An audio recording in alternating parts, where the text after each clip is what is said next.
Would you look at that? You're finally awake. I was beginning to think my men had hit you on the head too hard.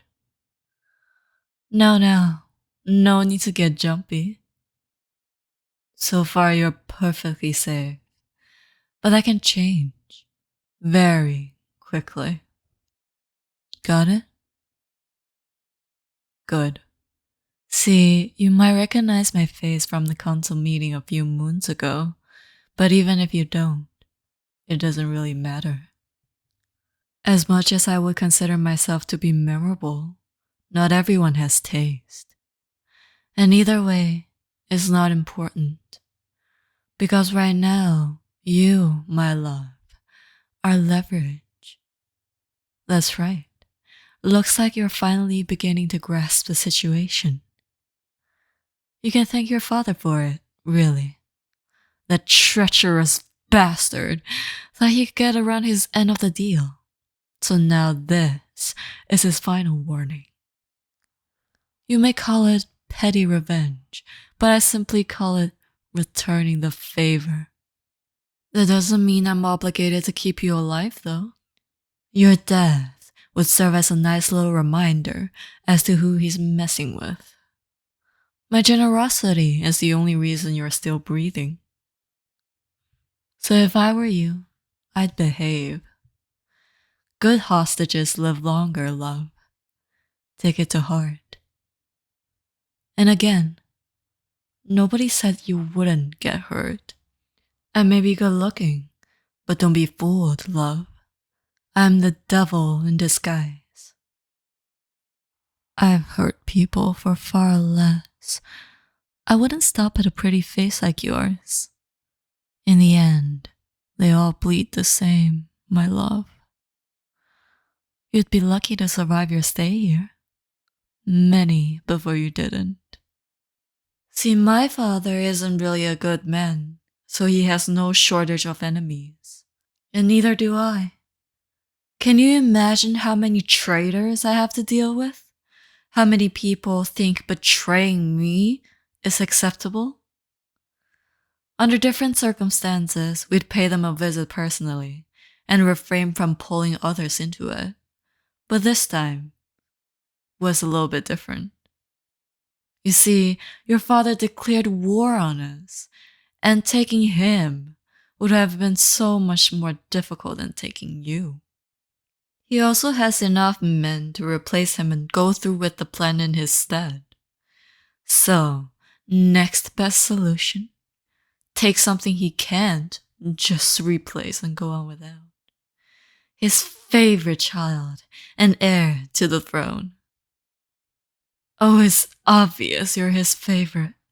You're intelligent, brave, and quite the looker, frankly. He always speaks so highly of you whenever your name is mentioned.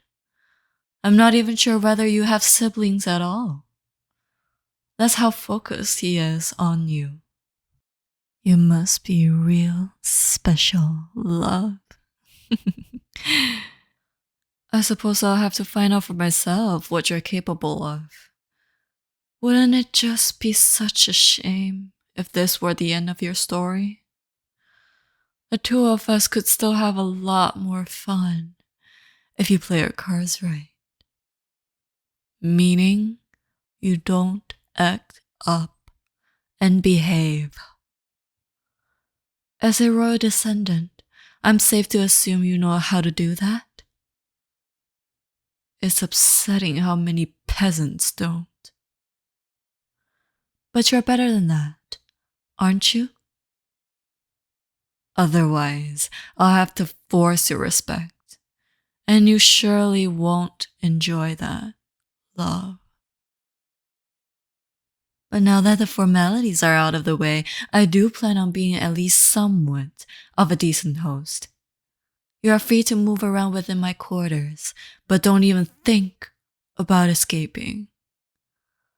I have guards stationed at every possible exit of this room, and the windows have bars, as you can clearly tell.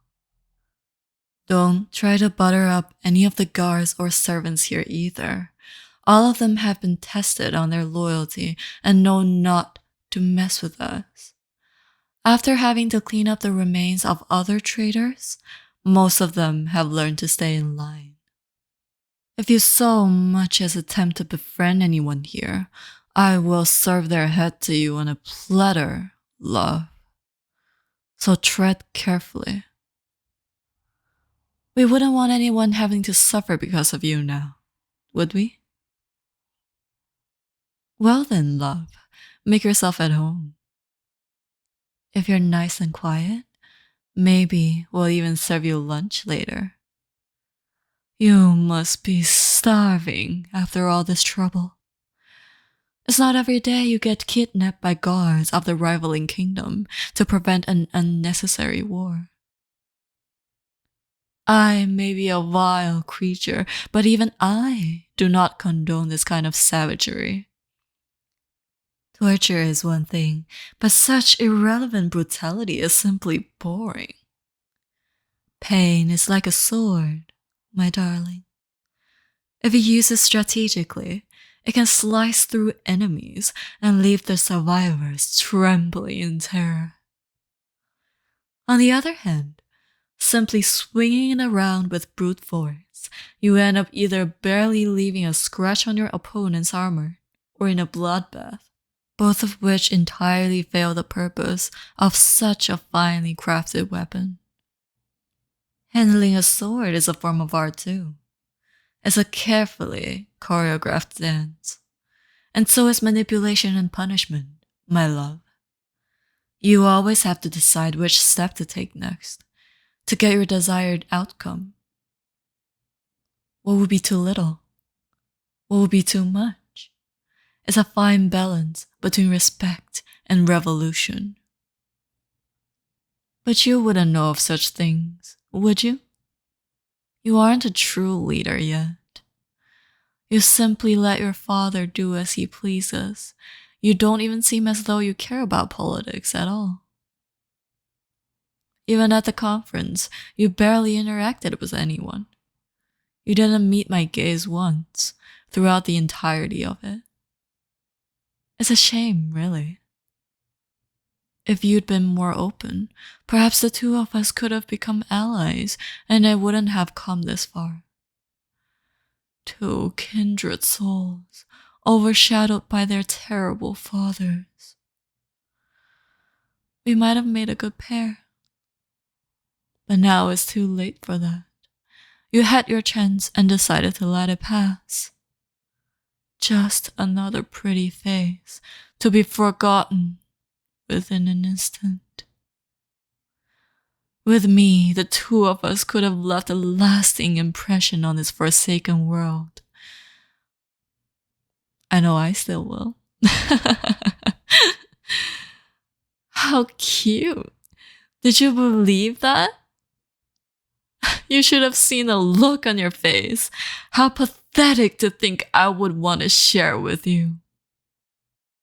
Go cry about it. Your life will be a waste of time and space, just as your father's. To me, you will merely be an inconvenience. The both of you. Oh well. Too bad for you now, love. I'll be looking forward to your madness unfolding as you spend the next few weeks isolated, only with me to keep you company whenever I please. Try not to get too excited. It's my job to torture you after all. Be that mentally or physically. I'll have my fun either way. But enough for now. I'll have more than enough time to enjoy your delightful facial expressions later.